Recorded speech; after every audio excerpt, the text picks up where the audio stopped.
What's up, fellow lords of gaming, and welcome back to the channel. So we're jumping into it today, and there you have it. T4 Echo is basically coming to Marvel. That's our March update. It's not to do with the 9-year anniversary, but you know, that's our March update. Yeah, you can see the T4 here right on the gas tank, so that's the character that we're getting for T4. I don't know how impactful the character is going to be in terms of, like, you know, people who are going to be excited about the character.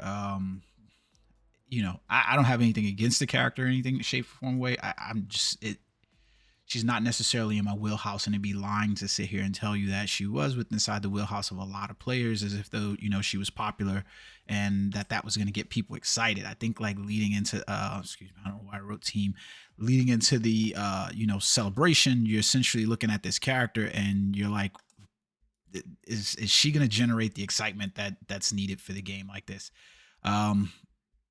I, I hate to tell you guys that this is not the excitement that I think that, you know, like, people were expecting. I don't know. So you can see here she had a Blast character uniform. I think she was not Blast character inside this one. She was Speed when she first started out, and she's Blast now. So she'll be a T4 that can go back and forth between Blast and Speed types. So I particularly want to bring this up so that way you basically can look at that. So she's competing within two lanes, essentially there, because she's got the Blast, she's got the Speed.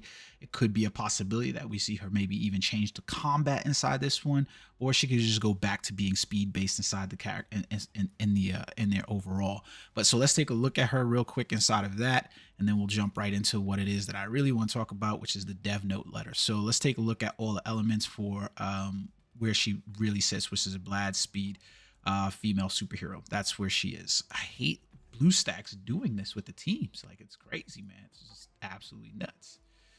Don't forget about your group water spout missions. I hate those missions, to be perfectly honest. So this is the lineup that you basically have competing, and if she's gonna come back to Speed, I hate to say this, but there are far more Speed types, that characters inside of the pool, that people are going to be a lot more excited about. I mean, Luna Snow is sitting inside the pool. She's competing against Gamora.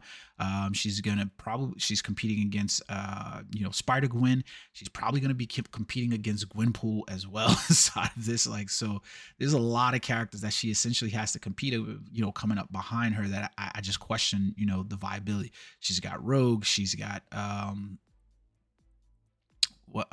freaking Black Widow. Like I said, Gwenpool is the first one that comes to mind in terms of, like, being a competition, because I really just don't see how we go into a Deadpool movie year where we don't get a Gwenpool update alongside of Deadpool. Yeah, it's just, that's rough. There is you know, outside of that, you still have, like, Arrow. I don't really see necessarily any of these other characters basically on here, basically, you know, kind of filling out any of the roles basically that, you know, they're gonna. But this is a strong lineup of characters. We know Ms. Marvel's still in the hunt there, so this is a strong lineup of characters right here in terms of whom she's competing with basically for that. Even if we go and we change this over to the Blast type, it just gets worse.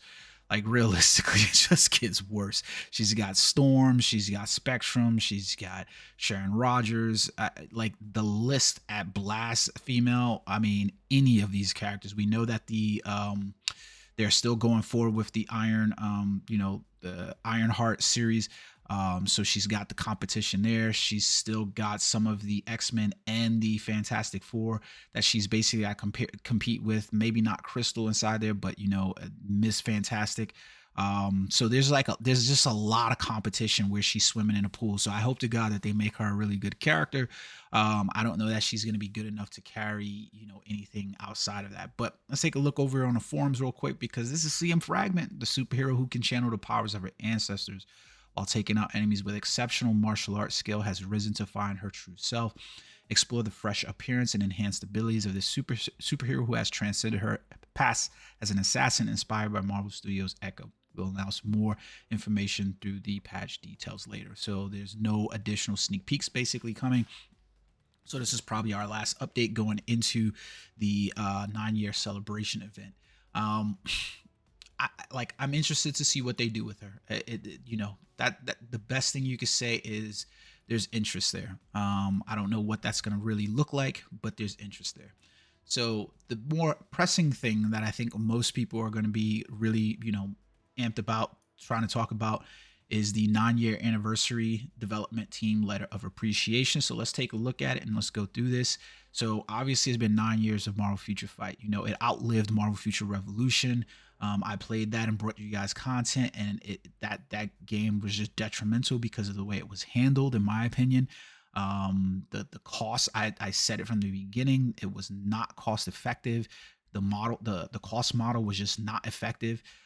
There was not going to be a high ROI, return on investment, for the players. So there wasn't going to be a high return on investment for the game. That's just the way it works. There's a symbiosis that we have really gotten away from, is that, you know, it's like we're trying to stack money at the very top and forgetting that there's a symbiosis of relationship between the community, or the consumer, and the people at the top. And there's got to be some sort of balance there, so that way things work out equally. That's why I always say, like, my return on investment in and your return on investment out have to have some kind of balance and equilibrium there.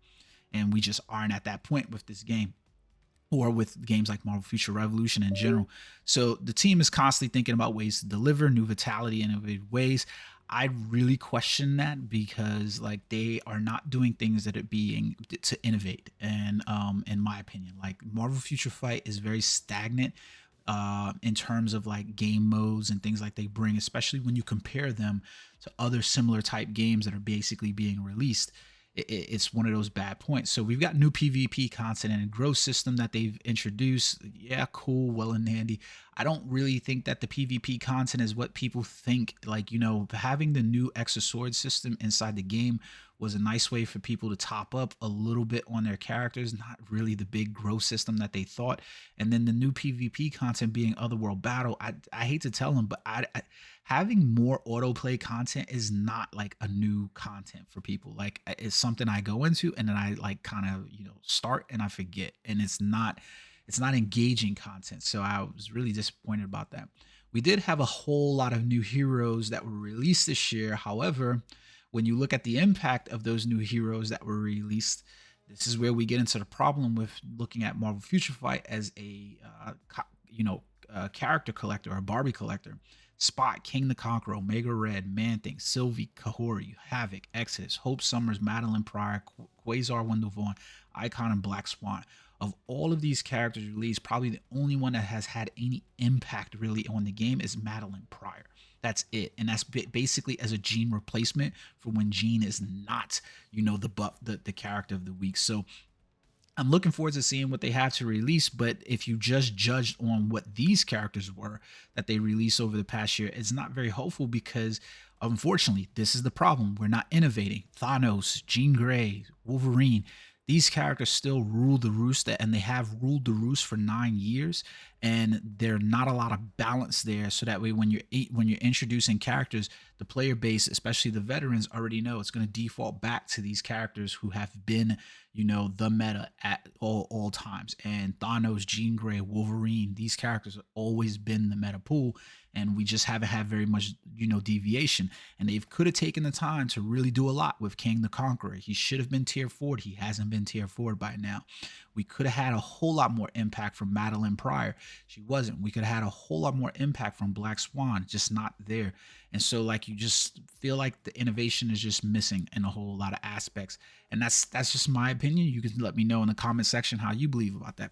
So they do specifically talk about new content that they have in development. I'm not reading this because it doesn't really translate well when you read it. So it's like contextual importance. So they're trying to develop new narrative content. This is one of the things that they mention here, is a new form of narrative content, meaning like it's probably going to be something like story mode, or like something that Netmarble has been doing to generate inside their other properties, is like a story driven kind of like narrative content to basically do. So like Solo Leveling Arise, for instance, it's a narrative driven storyline in terms of you playing with, you know, Sung Jin Woo, and then you're going on this narrative type content.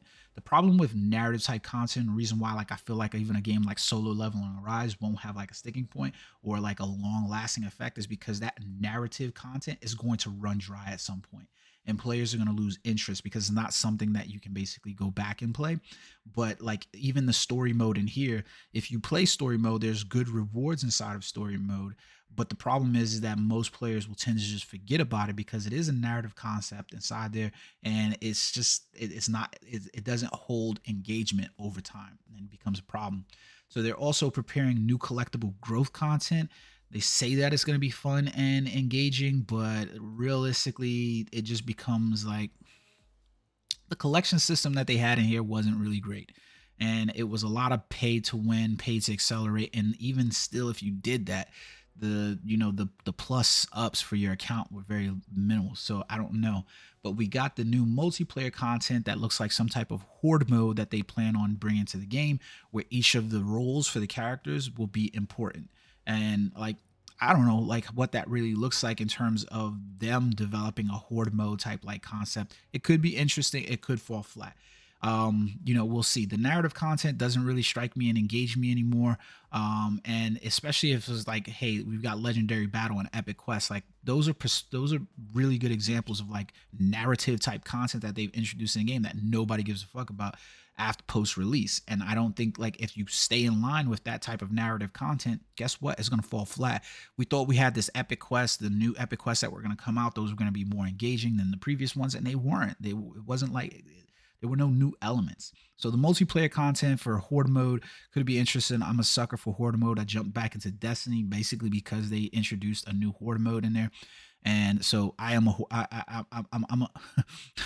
I'm a shill for that kind of content. So then they talk about PvP content improvements. I read through these and I don't know what to say about these. Like, this is not something that you should be telling me in a dev note.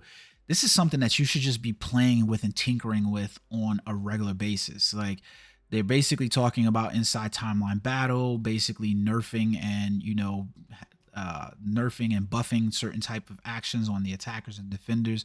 The biggest one here being like the skill cooldown being only applied to like the defenders, or it's only applied to attackers. But then they're talking about having after the May update, it's gonna equally apply to attackers and defenders. And then they're saying like they're gonna adjust penalties basically for attackers, but they don't really say what they're planning on doing. I think this is the area where they should just be taking risk. I think most people just auto repeat functions inside timeline battle. I have said this from the beginning. Unless you're paying into that pool of these, like, this is the problem with timeline battle. Timeline battle is no matter what you say, no matter what you do, I don't really care how you play the game. That's completely up to you. But the truth of the matter is, from week in and week out, you can jump inside timeline battle and the same people will be at the top. The same people are inside challenger because it's a pay to win type system inside there. So having adjustments where, attackers and defenders, it doesn't make a difference. Most players just auto timeline battle. You collect your 120 or your 180 crystals and you move on. That's the only reason why you're engaged in timeline battle. Having something that's probably a little bit more like engaging basically for timeline battle, where I can essentially like play the mode and have a reason to play the mode, or like adjusting the graphic settings or how timeline battle is probably more engaging than just telling me you're nerfing and buffing, the way the game mode is going to play. Like, who cares if, who cares about the options here? And I'm just going to auto repeat. Like, you even know that it's auto repeat inside here. So Otherworld Battle, they're going to the debuff character system. They're basically going to play around with that. So that way you end up having to use more of your roster than just the typical characters. It's another one of those things though. I don't care. Like, outside of me just setting my team and then just letting it roll, I don't care. Like, truth of the matter, it's a game mode that I don't play and I just auto. So I'm not engaged in that content. So whether you're debuffing the system or you're not, I basically know I need to collect these and these tunes to play inside this and this mode.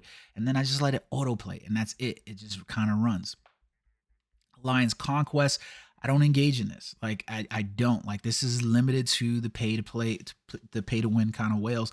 And I don't really play Alliance Conquest, so just both the duration and the Battle of Time. I guess that helps out for them, but that's not an engaging element that you're basically going to get new, like none of these things essentially, right, are going to be things that are going to get new players to come back and play the game. None of these things are going to be like things that are going to get your non-pay to win players excited about the game. These are all things that like levy towards the 1% of players inside the game. So great changes for the 1%, but for the majority of the player base, for the new players coming in, these systems don't mean shit. Don't mean anything. They got the PvP content stat adjustments where they're going to basically look at how a bit additional pierce damage has worked and stuff like that inside the game. So some of your characters might be nerfed inside of their PvP play. That's essentially what that means to me. No. So we got the May update here. The next update will target heroes from the Hero Update Poll event held last December. Future updates will also be made based on the results of the Hero Updating voting event. So stay tuned to that. So if you were to go all the way back to the December poll, I would have to find this thing inside of here, and you were to look at what those heroes were, then you'll basically be able to tell out which heroes were basically going to be updated. So like if we were to look at that poll, so we can go here to the old community event that they had, and this was the hero update poll, right? So the community event, which are you hoping for? Hero update event results, and these were the heroes that basically got voted on. It was Null, it was Sentry, and it was War Machine. And then you had, you know, these characters here: Mr. Fantastic, Psylocke, Hulk, Doctor Doom, Quicksilver, Apocalypse, Agent Venom, and then down here we can see the litany of characters. And these were the characters. So Sentry is #1 overall. So could we possibly see a tier 4 Sentry inside the update? Sure. When you talk about their desire to innovate, this poll is the perfect example of like what the fuck over, right? Because essentially Sentry was sold to us as a native tier 3. I think he was like the first native tier 3 to come to the game. And we haven't seen an update for this character yet. We all thought that they would come out with some type of, you know, mechanic in the game similar to Mephisto, where you could basically switch between Sentry and the Void maybe inside the game, or even give us a Void type character inside the game to basically balance out the character and give us that update. We never got it. Null is like one of the first legend bosses. After Mephisto, we got Null, and he has not been T4'd yet. It doesn't make sense that we basically have world bosses like Kang, Null, and all these characters, and they don't have T4s at this point, especially for as long as they've been around. You go through the laundry list of characters like Doctor Doom, it makes no sense that this character has not been updated in forever. And we're basically looking at 2025 before we even see anything Fantastic Four related in the MCU.